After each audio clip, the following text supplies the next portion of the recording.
Scano. Hi, my name is Joanne McCarthy, Onondaga Nation, Beaver Clan from the Six Nations of the Grand River Territory. I'm the Director of Academic Programs at Six Nations Polytechnic Institute, a naturopathic doctor, and I am very driven and determined to help make this world a holistically harmonious and healthy place. To do that, we really need to take care of and establish and maintain healthy relationships.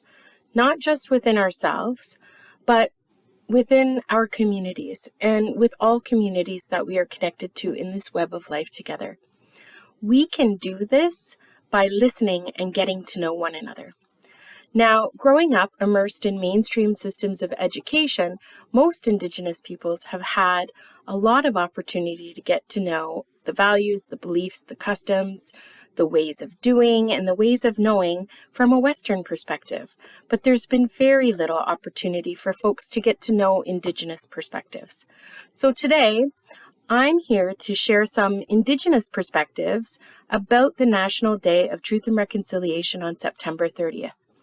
Although this seems like a new holiday for many people here on Turtle Island, for Indigenous peoples, we are relieved that we are finally being listened to. We are relieved that we're finally being heard and that people are taking action. We're happy to see acts of reconciliation and happy to see people acknowledging the tumultuous relationships we've survived with colonizing nations who came here and who now have become a part of this territory. In this short video, we will be reviewing 200 years in under 20 minutes. A lot of times, I get people asking me, why now? If they're Indigenous, they ask, why after I've been speaking about this my entire life, is it only now finally getting the attention it deserves? And if they're non-Indigenous, they sometimes comment on how they think that this National Day of Truth and Reconciliation happened fast in response to us asking for it, or in response to the recovering of the truth about the residential school era's attempt to literally bury the evidence. But getting to this day, it didn't happen fast at all. And it's been a huge and very painful challenge for Indigenous survivors and activists. One of the pivotal changes that made this possible is that the government finally amended the Indian Act to consider Indigenous peoples human. That's right. Prior to 1951, only 70-ish years ago, Indigenous peoples were not eligible for the same human rights afforded to others on this continent. So when we are telling the story about the National Day of Truth and Reconciliation, we also have to tell the story about the origins of the Indian Act, a racist policy that tried to assimilate us and is still trying to obliterate our sovereignty and rights as human beings. Let's take a look at some of the history, resistance, and activism leading up to this National Day of Truth and Reconciliation. The creation of the Indian Act stemmed from something called the Bagot Report, which was commissioned in 1842 and amalgamated with the Gradual Civilization Act of 1857 to become the Indian Act of 1867. The underlying purpose, stated strongly in all three of these reports, was to eliminate the Indian problem and apprehend land by assuming colonial control by, get this, by disrupting the community through the apprehension and separation of children from their families in order to ensure their civilization. Although the residential school system had origins long before Confederation, first existing as mission schools and then as industrial schools, the residential school system progressed from recommendations stemming from the Davin Report of 1879, titled A Report on the Industrial Schools for Indians and Half-Breeds. This report was commissioned by the then Canadian Prime Minister John A. Macdonald, who used this report to establish his federal assimilation policies. In the 1880s, John A.'s response to this report would include the residential school strategy, a strategy explicitly intended to alienate children by removing them far from their families and communities. In 1907, Dr. Peter Henderson Bryce, a non-Indigenous government medical inspector and founding member of the Canadian Public Health Association, tried to advocate on our behalf. He reported extremely high rates of death, in some cases up to 69% of previously healthy children. And he stated that if the federal government and the church did not take responsibility, they would be deemed criminally negligent.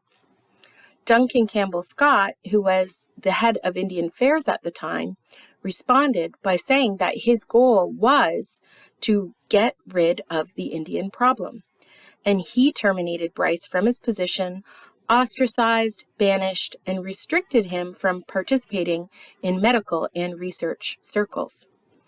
And he attempted to bury the information.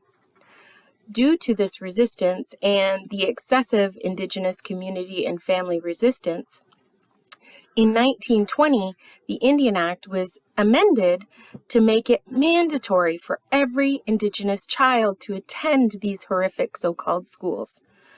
This change allowed severe repercussions and criminalization for anyone who resisted. It even went so far as to criminalize and enforce imprisonment for any ally who tried to help us in any way, shape, or form. In 1922, Bryce wrote a very important book, The Story of a National Crime, an appeal for the justice to the Indians of Canada. This book details the government's role in establishing and maintaining the conditions leading to the deaths of our ancestors who were children. Legal petitions couldn't be filed until after laws were changed to consider us as human. So it wasn't until that 1951 change that we could fight for justice. And so that's what we began to do. In the 1980s, as we began to heal, we began to support each other again. And that's when groups of residential school survivors began to file lawsuits together, leading to a royal commission being established in 1991. This Royal Commission on Aboriginal Peoples, known as the RCAP, published a report in 1996 that stated that no segment of our research aroused more outrage and shame than the story of the residential schools. From this report, the federal government wrote Gathering Strength, Canada's Aboriginal Action Plan. In 1997, it was written in response to the RCAP acknowledging and apologizing for the role that residential schools played in the physical and sexual abuses against children. Following this was the formation of the Federal Office of Indian Residential Schools Resolution Canada in 2001. This was created to manage the large, unimaginable number of abuse claims coming in from survivors.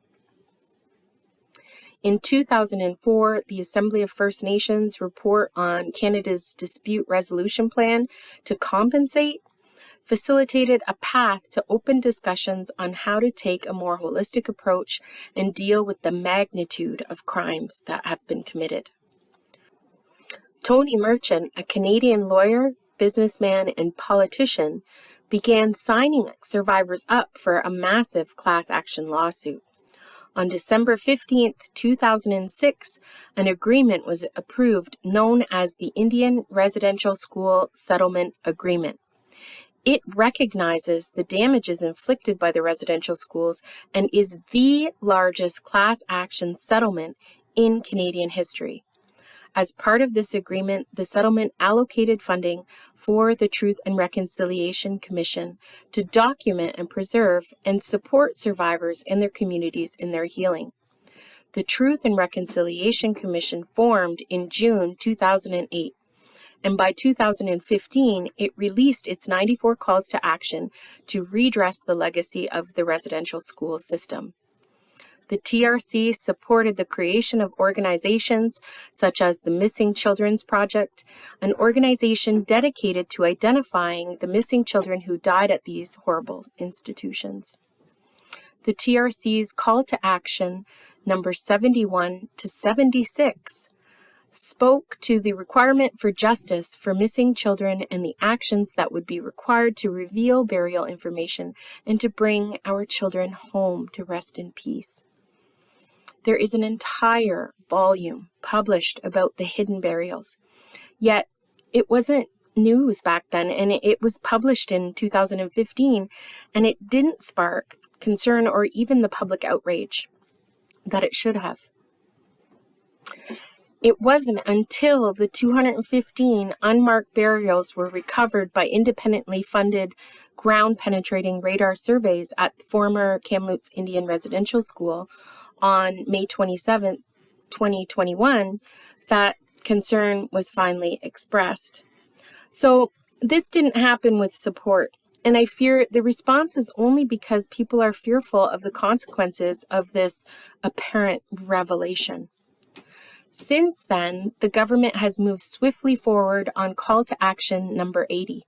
And on June 3rd, 2021, Bill C-5 was passed by both houses of Parliament to create the National Day for Truth and Reconciliation on September 30th.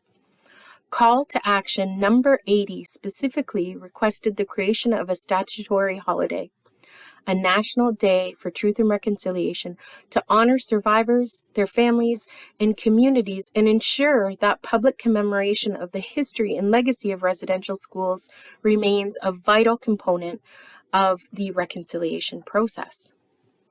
This day coincides with Orange Shirt Day, a day that began on September 30th in 2013 as a legacy and commemoration of the survivors of the St. Joseph's Mission Residential School that was open from 1891 to 1981 in Williams Lake, BC.